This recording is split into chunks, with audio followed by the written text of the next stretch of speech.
After the match with AJ Styles on Saturday, Shinsuke Nakamura posted this diary entry onto Instagram, and this was up for enough time. It has since been deleted. I'm not going to read the whole thing because it's pretty lengthy, but the key excerpt is Shinsuke wrote, "During last year's Australia tour at a house show in Melbourne, AJ gave a speech after the match. Listening to it, it was clear he was thanking the fans, but somehow it also felt like he was hinting that retirement might not be that far away. The tour continued to Japan, and before the shows there, I asked him something.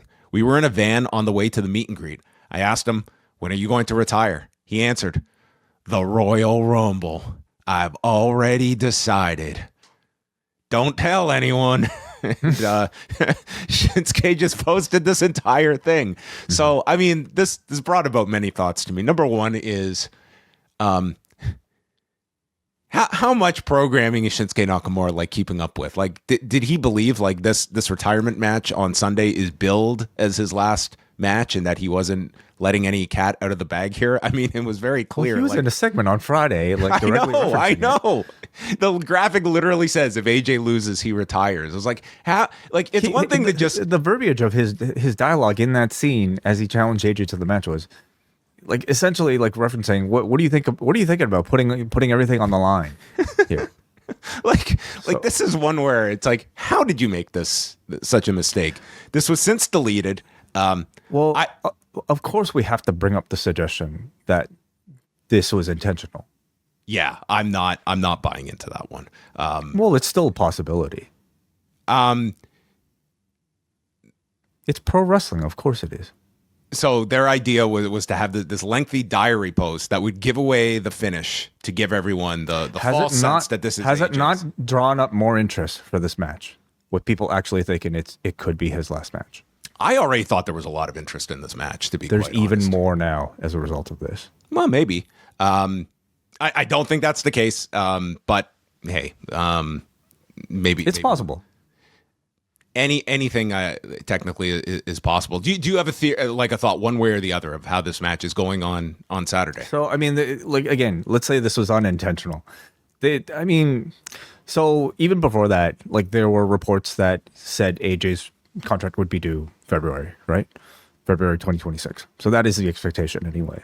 But I mean, knowing all of this, again, just laying out the possibilities, of course they could offer some form of extension, to have him finish up at a later time, Mania perhaps.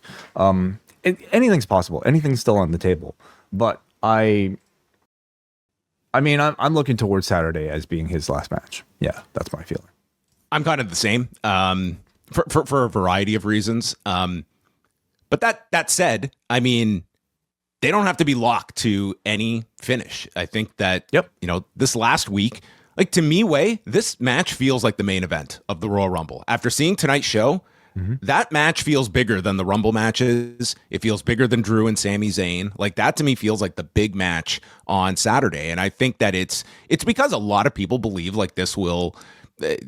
I think even before this, I think a lot of people looked at this as very viable. And quite frankly, I would say even if their idea all along was like Gunther is winning this match, I don't think I'd be deviating from that plan. I just think Gunther is such a bigger story going at the moment that it's a feel-good moment for AJ. AJ already got his big one-upmanship on Gunther on TV. Like Gunther tapped to this guy, like you got that visual. I would not be having Gunther lose at this time. You have put Cena's career into this guy, that to just like fall to AJ, even in some fluke fashion, I think that Gunther should be winning this match, but it definitely feels like the most interesting match on this show Saturday. Yeah, and I think a lot of it is because of this Nakamura post, personally. I agree. I think Gunther should win, but I also think I think more importantly than winning the match, I think he should win the feud.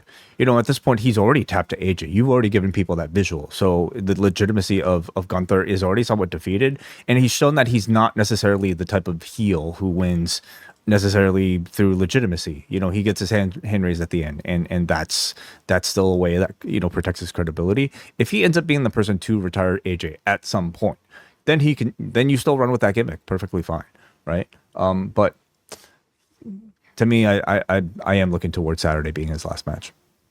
So he's asking about if WWE is attempting to mislead the audience on purpose that AJ is in fact retiring at the Rumble.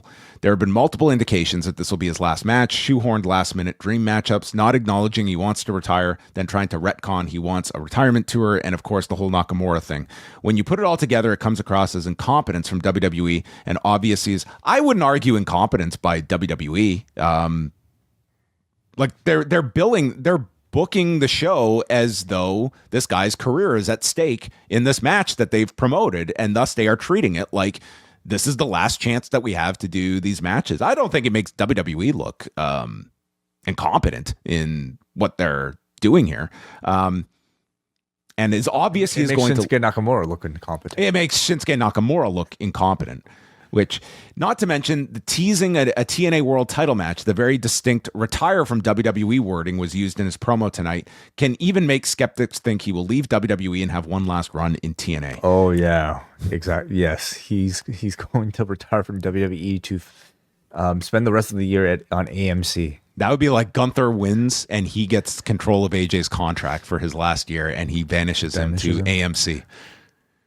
Yeah. Mm-hmm. You are going to be wrestling Elijah in a best of 7. I think the real answer is WWE is just unorganized and didn't take the time to build the AJ story or didn't want to clash with Cena's retirement story. Well, that's a big one. It would have been really hard to build this for much longer. And you're coming off the Cena story. Like, it's pretty hard to go from a whole year-long story into another retirement here with AJ. But since Seth's fake injury, there is a seed of doubt that WWE is actually going to really inside lengths to surprise the audience with an AJ Styles win. What are your thoughts? I don't think it's all that the audience will treat it as all that shocking if AJ wins. And hey, they could look at this and say, hey, we had this idea and it's really caught fire and you can always change a finish and go whichever way. It's fine to have like doubt about all of this stuff, but there's also the possibility that AJ, I mean, as they suggested on commentary, that AJ doesn't want a whole tour, that he just wants maybe his retirement to come as a bit of a surprise. You know, whether or not that will by this point, I'm not so sure, but you know, like not everybody wants a whole year dedicated to the end of their career. I think a lot of people are really intrigued by this match. Like, I think they have a really, it's a good dynamic to have for this show on Saturday. Yeah. January is your month to beat the price increase at the Post Wrestling Cafe. Before our regular tier jumps to $8, you have a chance to lock in the old existing price for all of 2026, but you've got to do it before February 1st. Also this month, we kick off our WWE Unreal Season 2 reviews with weekly releases covering each and every episode. We'll also be looking back at the Okada-Tanahashi feud dating back to 2012 with some of their most famous matches. Plus, Chris Jericho's A Lion's Tale will be the subject of this month's book club. All that and more is yours at postwrestlingcafe.com.